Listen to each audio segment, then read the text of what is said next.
El derecho humano a la vida es un derecho natural, originario, primario, absoluto y universal. Es un bien jurídico fundamental de la persona, ya que es a través de este derecho que se concretizan todos los demás, sin el cual ningún otro derecho tendría realidad. Es un bien protegido por constituciones, leyes y tratados internacionales. Es el reconocimiento innegable que el Estado hace de la existencia del ser humano. Toda violación a este derecho tiene por definición carácter irreversible porque implica la desaparición del titular del derecho.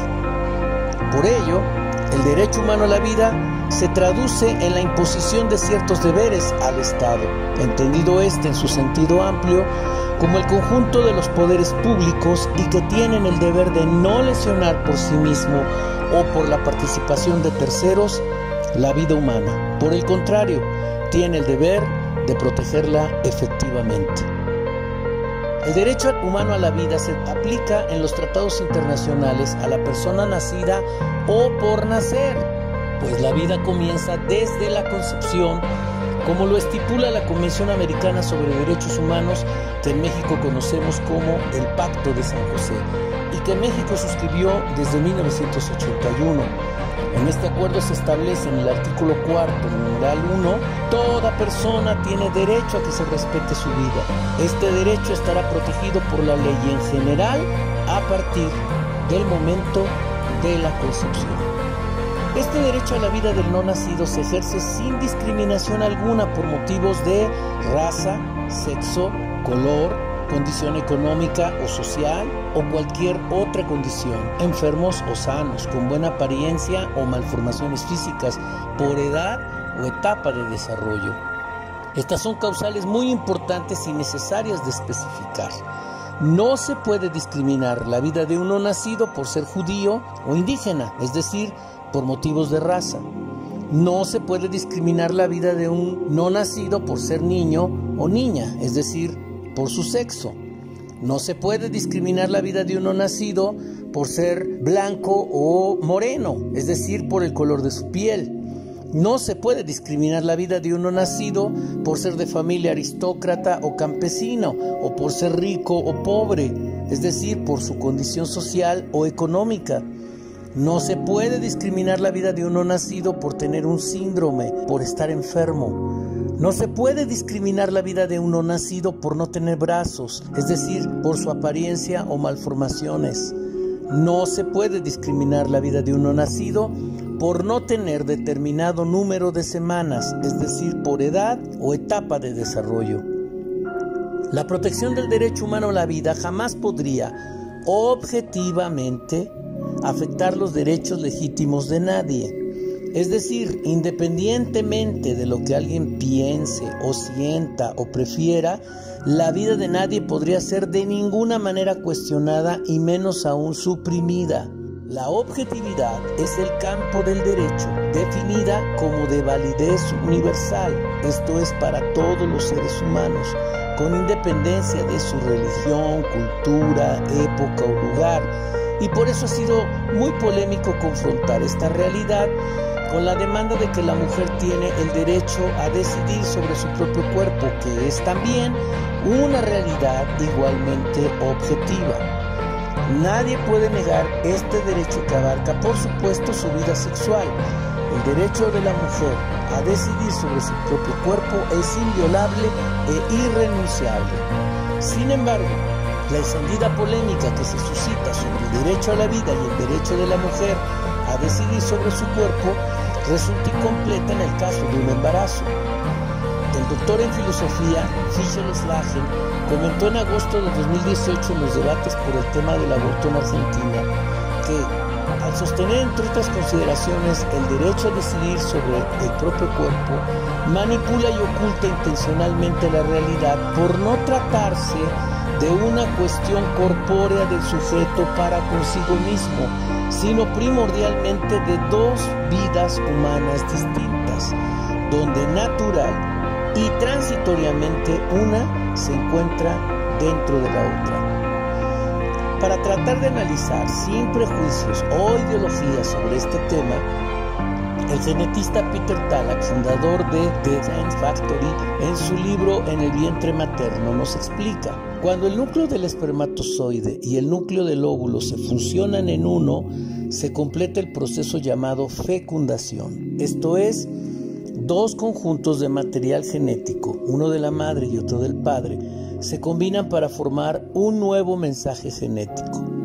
Es el momento de la concepción, cuando se produce el ADN único de un nuevo ser, una firma humana que no había existido nunca y jamás se repetirá. Se ha creado la primera célula de lo que se convertirá en una nueva vida humana. Es decir, el nuevo ser humano no forma parte del cuerpo de la madre, no es un órgano de la mujer del cual ella misma pueda decidir libremente qué hacer con esa parte de su cuerpo, pues como lo han demostrado diversos investigadores, es una nueva vida, con genética distinta a la de sus padres, con un ADN único en el universo, el cual creará una membrana externa que más adelante se llamará placenta y que lo protegerá por espacio entre 38 y 40 semanas. Definitivamente esa nueva vida no es un nuevo órgano de la mujer. Las siglas ADN significan ácido desoxirribonucleico, que es nada menos que la macromolécula base de la herencia. La ciencia médica, la genética, la biología molecular, la embriología humana y otras ramas afines nos explican que la identidad de la persona se origina durante el proceso de transferencia de 46 cromosomas, aportando la mitad de ellos cada uno de los progenitores. Cada cromosoma está compuesto por un filamento en forma de espiral que contiene moléculas de ADN de célula humana cargadas de genes diseminados, los cuales son claves para la singularidad del nuevo ser humano. Los genes son un conjunto de instrucciones, pues cada gen o combinación de genes son responsables de un rasgo en concreto. Su acción conjunta determina su singularidad física y genética. Por lo tanto, un cigoto que se forma a partir de la unión del espermatozoide con el gameto femenino cumple con las características de un ser vivo, con identidad propia, que se origina desde el momento de la fecundación. Esta nueva célula posee una identidad genética diferente a la de los que les transmitieron la vida y contará con la capacidad de regular su propio desarrollo, el cual, si no se interrumpe, alcanzará cada uno de los estadios evolutivos del ser humano. Otra singularidad muy importante es que desde el primer día, antes de implantarse en el útero, que ocurre al inicio de la segunda semana, el embrión ha ido mandando señales moleculares a la madre para que ambos se coordinen como dos vidas distintas en perfecta simbiosis durante todo el proceso de la gestación. La nueva vida se divide y se comporta de manera distinta al cuerpo gestante, pues este nuevo ser ya tiene vida propia en sí mismo. Por estas razones científicas y biológicas es que no se puede definir al producto de la concepción como parte del cuerpo de la mujer, sino como un cuerpo distinto, porque es una vida diferente, por lo que necesita la protección individual del Estado. Partiendo de esta premisa científica, es que el Estado, de acuerdo a sus atribuciones y obligaciones, debe garantizar el primer derecho de todo ser humano, que es la vida. El no hacerlo resultaría en un retroceso y perjuicio que traería aparejada la destrucción de la vida humana y, por supuesto, la desaparición del Estado. Por ese motivo, internacionalmente se han establecido reglas bajo un concepto jurídico denominado jus cogens, que significa derecho común obligatorio o derecho impositivo o derecho necesario. Es decir, se trata de normas imperativas que no admiten ni la exclusión ni la alteración de su contenido, de tal modo que cualquier acto que sea contrario al mismo será declarado como nulo. El derecho humano a la vida forma parte del Jus Cogens, por lo que pretender legislar en contra del derecho a la vida es un acto de incongruencia, pues se aleja de la responsabilidad objetiva que tiene el Estado frente al derecho a la vida. Además, hay una serie de tratados internacionales a los que México está suscrito, como la Declaración Universal de Derechos Humanos de 1948, que en su artículo 3 establece el derecho que tiene todo individuo a la vida. México, en 1990, ratificó la Convención sobre los Derechos del Niño, mismo que abrió un panorama jurídico más claro aún, pues esta convención establece la obligación que tiene el Estado para reconocer a todo niño el derecho intrínseco a la vida en su artículo 6, numeral 1. Además, la Declaración Americana de los Derechos y Deberes del Hombre, que en su artículo 1 establece como el primer derecho humano el derecho a la vida. En 1981, el Estado mexicano ratificó el Pacto Internacional de Derechos Civiles y Políticos, que en su artículo 6, en el numeral 1, define el derecho a la vida como un derecho inherente a la persona humana, que además deberá ser protegido legalmente. Y finalmente la Convención Americana sobre Derechos Humanos, que como ya comentamos, establece que el momento en que se adquiere el derecho a la vida es en la concepción, al señalar en su artículo 4, numeral 1, que toda persona tiene derecho a que se respete su vida. Este derecho estará protegido por la ley y en general a partir del momento de la concepción. El artículo 1 de la Constitución Política de los Estados Unidos Mexicanos reconoce que todas las personas gozarán de los derechos humanos reconocidos en esta Constitución y en los tratados internacionales de los que el Estado mexicano sea parte.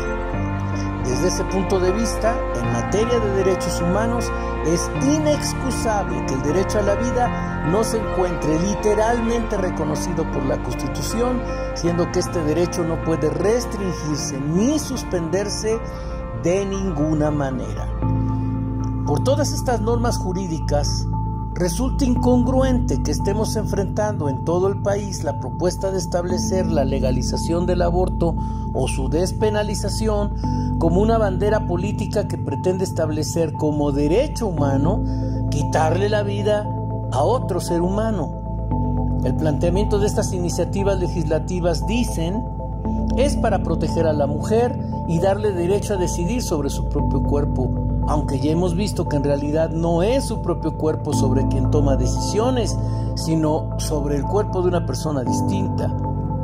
En realidad, se trata de una postura planteada desde la ideología de género que pretende liberalizar la sexualidad y no criminalizar a la mujer ni al hombre sin el menor respeto por la vida humana.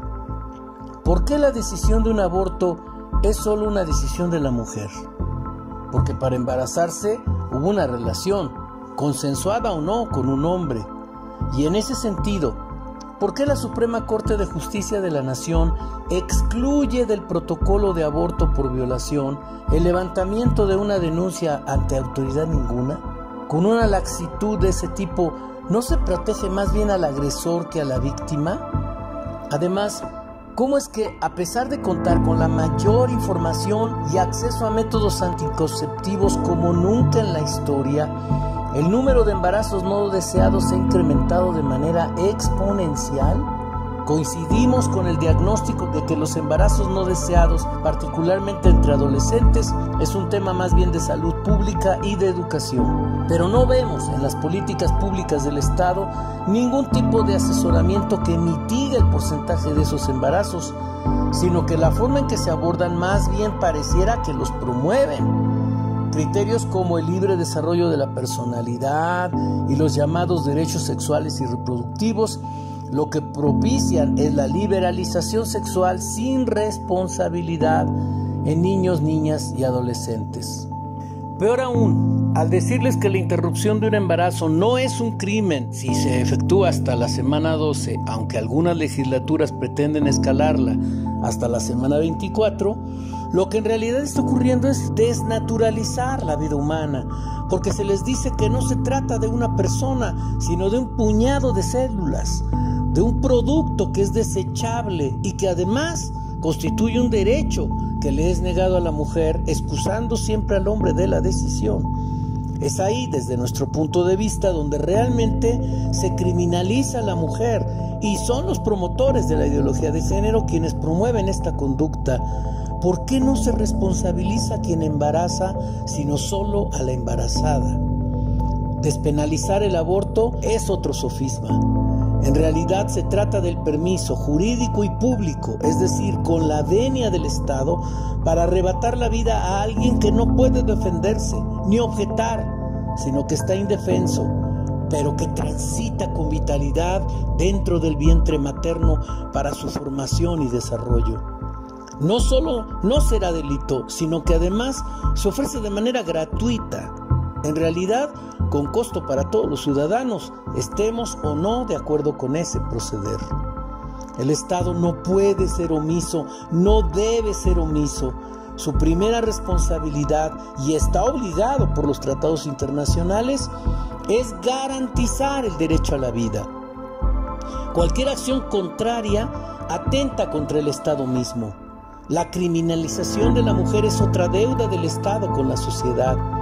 Es increíble el aumento de atentados contra la mujer y la ineficiente actuación del Estado, especialmente en el terrible caso de los abusos que incluyen la violación. La sociedad ha confeccionado programas de ayuda a víctimas, aún sin el apoyo del Estado, y aunque no son suficientes, demuestran que se puede dar acompañamiento a las víctimas y ayudarles en un trance tan traumático, dándoles opciones de vida, proporcionando apoyo social, psicológico, jurídico y médico a las mujeres que así lo necesiten. La mujer no puede quedar en el desamparo jurídico ni social. Debe contar con espacios para recuperar su dignidad y proyecto de vida sin el trauma de un aborto y las secuelas psicológicas y por supuesto físicas que eso conlleva. Si la mujer está expuesta a un abuso constante, como lamentablemente ha ocurrido en los casos de incesto, trata de personas, violaciones o cualquier otro tipo de agresión, es obligación del Estado no solo su protección, sino castigo a sus abusadores. Por eso el lema creado en Argentina es tan válido al proponer: salvemos las dos vidas, la madre y el ser por nacer. La integridad, seguridad y derechos de la mujer sobre su propio cuerpo están fuera de toda discusión. Toda mujer merece respeto. Sin embargo, el verdadero tema está soslayado aquí. La discusión que debe darse sobre los derechos del no nacido y que también es persona. Eduquemos para ejercer una sexualidad responsable, pero protejamos el derecho de nacer de todo ser humano al ser concebido. Este es el tiempo de definiciones, no de ideologías, porque estas no son objetivas.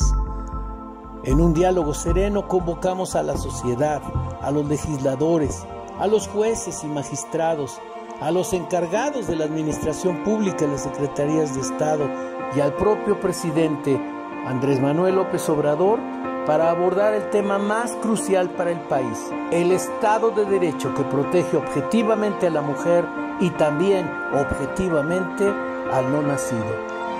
¡Que viva la vida! ¡Que viva la familia! ¡Que viva México!